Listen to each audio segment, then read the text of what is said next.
Nous pouvons, d'après ce que nous dit la parole de Dieu, comprendre que, comme la moelle est plus profonde que les jointures, l'esprit est plus intérieur que l'âme. La parole de Dieu est vivante et efficace, plus pénétrante qu'aucune épée à deux tranchants. Elle atteint jusqu'à la division de l'âme et de l'esprit, des jointures et des moelles. Elle est le juge des intentions et des pensées du cœur. Hébreux 4:12. De même qu'il est plus facile d'atteindre l'os à travers le corps ou la chair, de même il est plus facile d'atteindre l'âme à travers le corps qu'il ne l'est d'atteindre l'esprit à travers l'âme. Il faut que l'âme soit profondément percée et divisée pour que l'esprit puisse être réellement atteint et régénéré. En d'autres termes, les sens physiques sont un chemin facile pour arriver à l'âme, mais il faut les énergies puissantes de l'Esprit de Dieu pour atteindre l'Esprit. Et il faut les remarquer puissantes de l'Esprit de Dieu pour atteindre l'Esprit. Il faut le remarquer, la différence entre l'âme et l'Esprit ne peut être rendue manifeste que lorsque la parole de Dieu a pénétré en nous par l'énergie et la puissance du Saint-Esprit. L'homme devint alors une âme vivante. Premièrement, l'être animal, sorti de la poussière. Ensuite, la vie spirituelle est donnée par le souffle de Dieu. Et enfin, l'âme est mentionnée. Qu'est-ce que l'homme devint? Une âme vivante. Est-ce que ce fut tout? Si c'était là tout, qu'en serait-il du corps? Mais cette âme vivante a un corps. Est-ce tout? Non. Cette âme vivante, avec un corps, a un esprit. Ces mots, âme vivante, présentent bien la nature de l'âme de l'homme. Dans ce premier ordre, comme quelque chose d'intermédiaire entre la matière et l'esprit, inférieur aux anges, des esprits purs plus hauts que l'animal. La citation de 1 Corinthiens 15:45 peut nous aider. Elle nous aide en effet de deux manières. Le premier Adam devint une âme vivante. Il a un sens local et signifie que l'âme est le lieu de rencontre de deux natures opposées, la chair et l'esprit.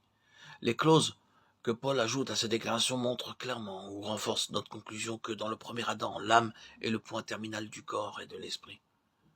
Cette déclaration nous aide ensuite en nous montrant que dans le dernier Adam, c'est l'esprit qui en est le point terminal ou le facteur dominant.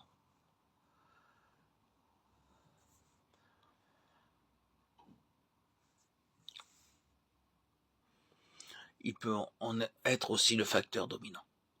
L'âme est ainsi le nœud entre les natures supérieures et inférieures, et non seulement la différence entre ce qui est physique et métaphysique, c'est le moi.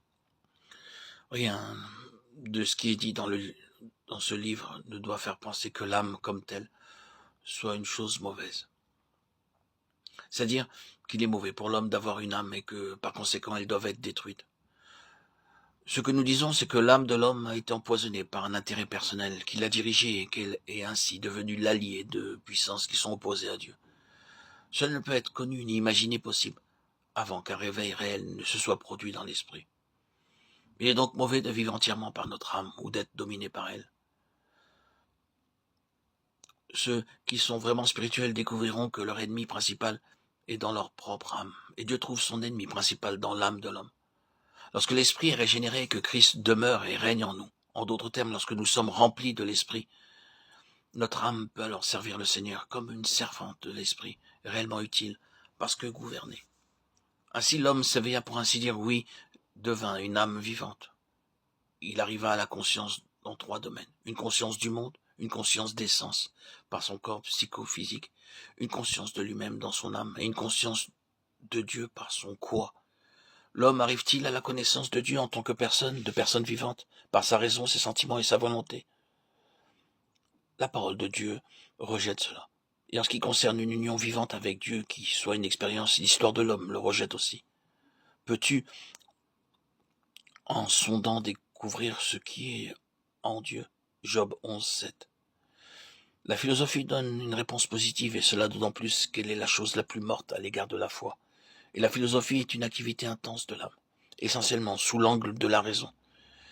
Des multitudes ont été perdues pour une expérience chrétienne véritable en choisissant la philosophie comme sujet d'étude. Lorsque Dieu souffla dans l'homme déjà formé, il entra en lui quelque chose de plus que le corps et l'âme, et ce fut cela qui détermina tout ce qui était lié au dessein de Dieu par l'homme. L'âme fut le lieu de rencontre du corps et de l'esprit. Que l'âme se soumette au corps, tout sera perdu. Qu'elle se soumette à l'esprit, et tout sera bien. Pour résumer, l'homme devint une âme vivante, ayant un corps et un esprit, lorsqu'il s'affirma lui-même, le moi en faveur du corps et non pas de l'esprit. Il devint une âme pécheresse. C'est ce qu'il est, et non simplement ce qui est en lui. Il doit être sauvé de lui-même. Cela s'accomplit de deux manières.